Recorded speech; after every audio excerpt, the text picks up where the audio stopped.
Good morning. My name is Andy, and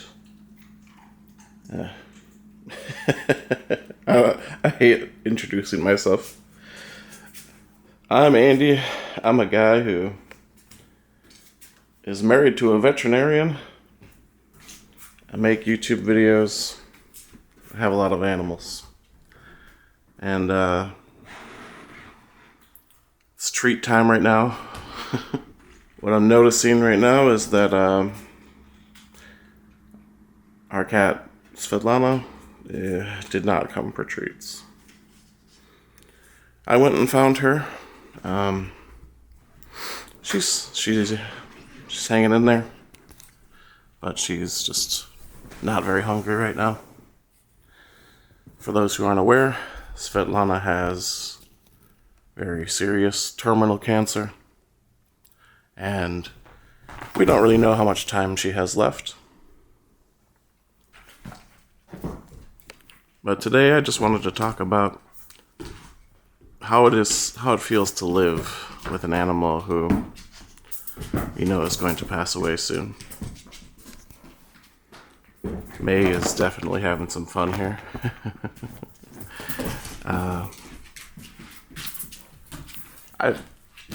I think this is an interesting topic because it's something no one really wants to talk about. It's something we all have to live with at one point or another in our lives. I will try not to do any crying here.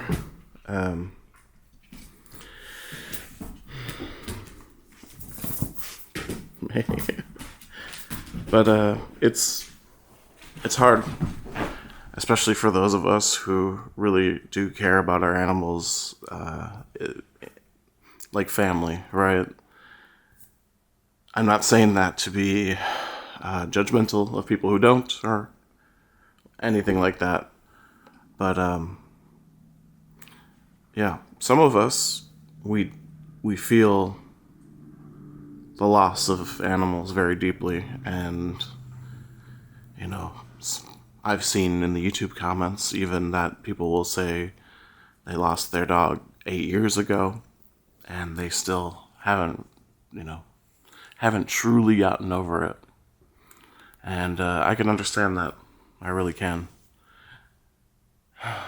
I don't know if in my case, I don't know if it's because I move on slowly or, whatever the case may be. I don't get over the loss of pets easily. And just 2 years ago, actually in November, there's Poda. Are you under there, Poda? I lost my cat Morrigan. She was only 3 years old. She suffered since the moment she was a kitten. She was always sick. Oh, Poda. Oh, Poda. Oh. Of course, he wants to sit too close to the camera. And, yeah, she was always sick. And she passed away at only 3 years old. And when she was, in her last few weeks, Svetlana was her best buddy and spent the most time with her. So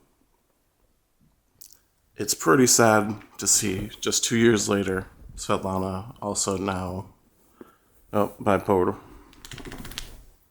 Well, you didn't give me enough pets. Oh, Porter. Yeah. 2 years later, Svetlana, she is 4 years old, and now she's going to pass away. And I can't tell you the compounding emotional magnitude. Maybe I can. Maybe I don't know. It's a lot. It's a lot. And Morrigan was like my Svetlana at the time. I mean, I had Svetlana, but she was also my little girl, right? So it was hard. And now, Svetlana, again, my little girl who I've spent every day with and so much energy with, on, and she's matters so much to me, and now she has to leave me at 4 years old. I almost feel like I'm being selfish and saying, she's leaving me, and I'm so focused on my emotional state and not her. But trust me, I've spent a lot of time with her, and everything right now is about making her happy and making her comfortable. Porter has his sweater on now, so maybe he will grace us with his presence and actually stay out from underneath the blanket. I think the hardest part about living with an animal that is terminally ill, or when an animal passes away, it's expectations.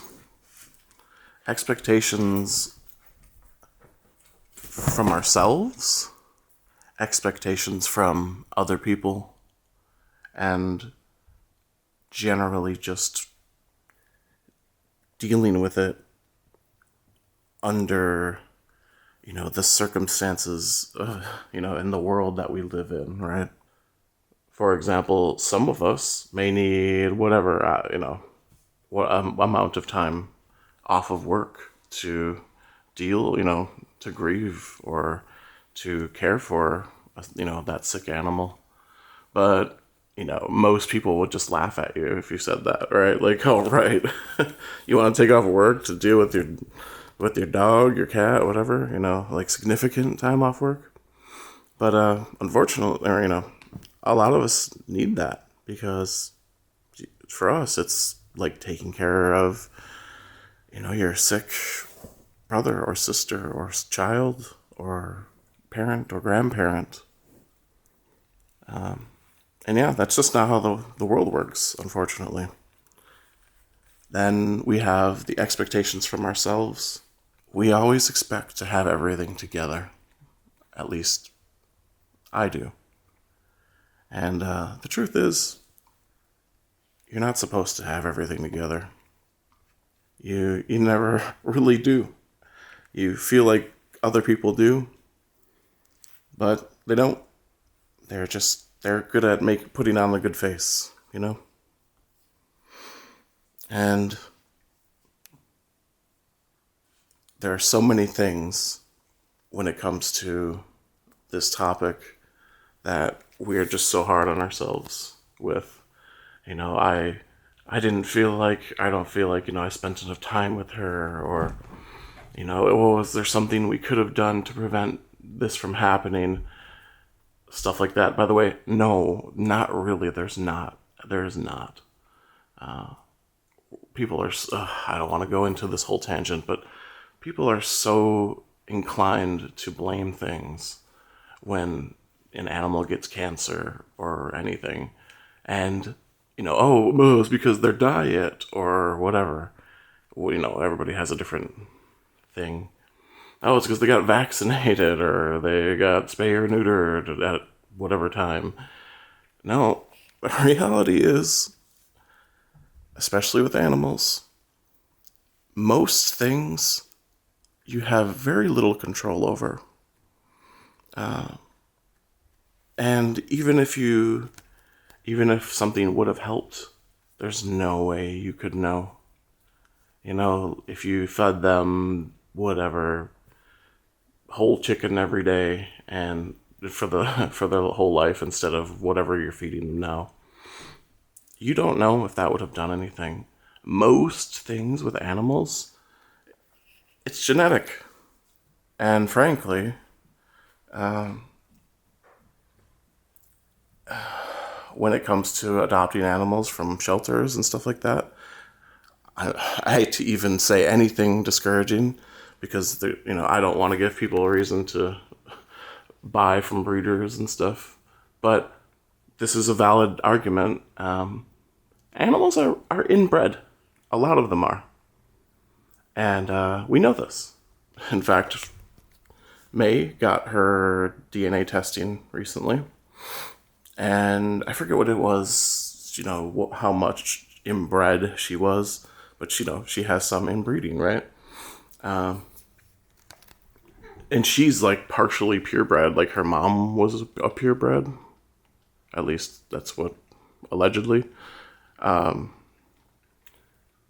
cats, especially cats, these just random cats that are found on the street.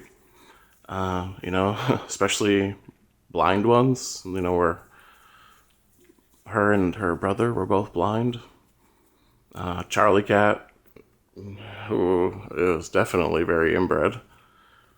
These cats are going to have medical issues, and there's nothing you can do about it. You just and you don't want to not adopt them because they need help too, right? They need help, and you need a buddy. So that relationship works for both of you. Anyway, sorry, I could go all over the place with this. I guess I'm saying this for you. For me. We don't have it all together. We're just doing our best to survive. We're doing our best to get through it. Anyway, as usual with me, I just turn the camera on and start talking. I don't plan things. Sometimes, every so often, I'll plan something. I kind of lost my train of thought there. I suppose what I'm trying to say is this last few months has been really hard on me. I am depressed. I am feeling down. This is not abnormal for me. I take loss very hard. And yeah, it's derailed my entire life, basically. I've been extremely unhappy. When I talk about expectations from ourselves, I experience a lot of guilt in that I don't feel like I'm giving everyone enough attention. I don't feel like I'm giving everyone enough of the happy me. But I try to remind myself that we can't all be perfect, and I know that I am doing my best, and I know that I really do care. So, in my case, I just needed to stop being so hard on myself. Most of us need to stop being so hard on ourselves. Except May. May is definitely chewing up one of my daughter's toys. She would be flaming mad if she saw this right now, May. Yeah, anyway, so that's my little, let's just call it podcast for today. I appreciate everyone who follows along with this channel. This channel is kind of whatever. I don't know the direction of this channel. One of the things I had in mind was these kinds of videos. I don't think a ton of people will watch these kinds of videos because they're long and whatever, boring and all that stuff. But I know some of you do enjoy this stuff, and I've been making videos long enough now where we have commenters who have been with us for almost 2 years at this point. So I really do. I like that because I can talk to this camera. Ooh, Polly's mad. Like I'm talking to a friend, in a way. So yeah, it's an interesting thing. I don't really have any grand ambitions for this channel or anything. It's just it's our channel. We make videos on it. But I really do appreciate that you guys are following along.